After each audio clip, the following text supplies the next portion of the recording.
Hello guys, সকলকে good morning আর happy Saraswati পূজা আর দাদা বৌদিদের happy Valentine day. তো সকাল সকাল বেরিয়ে পড়েছি পুষ্পাঞ্জলি দিতে। এখন প্রায় বাজে 7:30। তো অনেক সকাল বেরিয়ে পড়েছি। আমি আছি আর আমার সাথে দুই ভাগ্নি আছে, মেঘলা, শ্রেয়া। তো আমরা সকাল সকাল বেরিয়ে পড়েছি। তো আজকের পুরো ডেকোরেশন সব দেখাবো।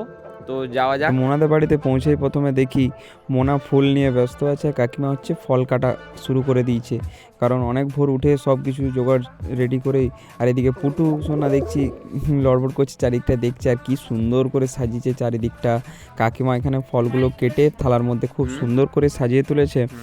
আর এইদিকে আলপনাটা খুব সুন্দর করে দিয়েছে মোনাও, কারণ মোনা ভোর থেকে উঠে আলপনাটা দিয়েছিল। আর মোনা এদিকে ওই পঞ্চপ্রদীপটা সাজিয়ে সবগুলো তুলো আরে সব রেডি করছে। আর সেই দিকে বাচ্চাগুলো খুব সুন্দর করে রেডি হয়ে, তারা কেউ পাঞ্জাবি পরেছে, কেউ জামা পরেছে, কেউ শাড়ি পরেছে, খুব সুন্দর সাজুগুজু করে এসেছে তারা।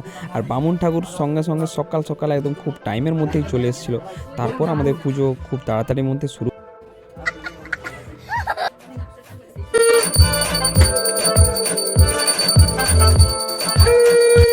বামুন ঠাকুরের পঞ্চপ্রদীপ দেখানোর পরে আমরা হচ্ছে সেটা, তো বিক্রমদা যখন হাতে নিয়ে সেটা সবাইকে দিচ্ছিল, তখন ধাউ করে আজকে আগুন জ্বলে উঠলো, কারণ কর্পূরটা একটু ছিটকে গেছিলো। তো বাচ্চাটা সামান্য একটু লেগেছে আর বিক্রমদারও সামান্য লেগেছে। তো তেমন কিছু একটা হয়নি, আসলে যাক ভালোই হয়েছে, কিছু হয়নি তেমন। তো তারপরে বামুন ঠাকুর এখানে সব কিছু সবাইকে রেডি করে কমপ্লিট করার পরেই সবাইকে সাঞ্জল বেলপাতা দিয়ে দেওয়ার পরেই বললো দক্ষিণাটা সবাই এবার রেডি করে দিয়ে দাও। তো দক্ষিণাটা সবাই আস্তে আস্তে করে সবাই বামুন ঠাকুরের থালার মধ্যে দিতে শুরুই করে দিয়েছে। তো তারপরে এবারে মোনা বলছে কেউ কোথাও যাবে না, সবাই বসবে, সবাই প্রসাদ খাবে। আর এখানে বিক্রমদা মনোযোগ দিয়ে প্রণাম করে নিল।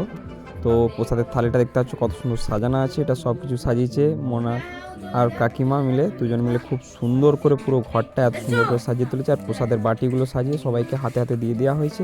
তো তারপরে খাওয়া দাওয়া প্রায় কমপ্লিট হয়েই গেল।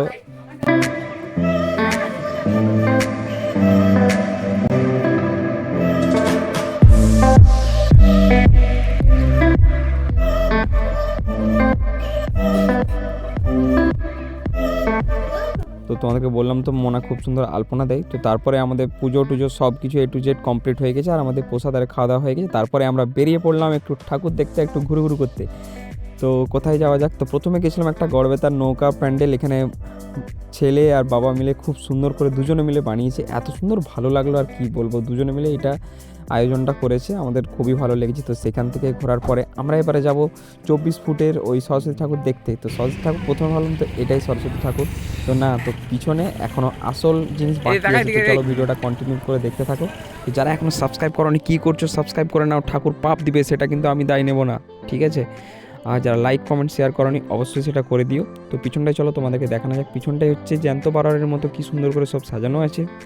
আর চারিদিকটা দেখতে পাচ্ছ এত সুন্দর করে গাছ দিয়ে ফুল দিয়ে সাজিয়েছে। আর মানে ছোট ছোট চালাঠা ঘরগুলো করেছে। আর এক একটা কাগজের উপরে যা লেখা আছে কি বলবো তোমাদেরকে, তোমরা ওইখানে যে দেখতে পারো। এটা হচ্ছে আগৈবনি থেকে একটু যেতেই সেখানে খুব সুন্দর ডেকোরেশন করা হয়েছে। আর বামুন ঠাকুর এখানে বসে আছে, কি বলবো, আমাদেরকে প্রসাদ খেতে বললো, একটু প্রসাদ খেয়ে নিলাম। তারপরে এবার আমরা বাড়ি যাব। তো ভিডিওটা তোমাদের কেমন লাগলো অবশ্যই কমেন্ট করে জানিয়ে। তো আবার দেখা হবে নেক্সট একটা ভিডিওতে। তো সকলে টাটা, বাই বাই।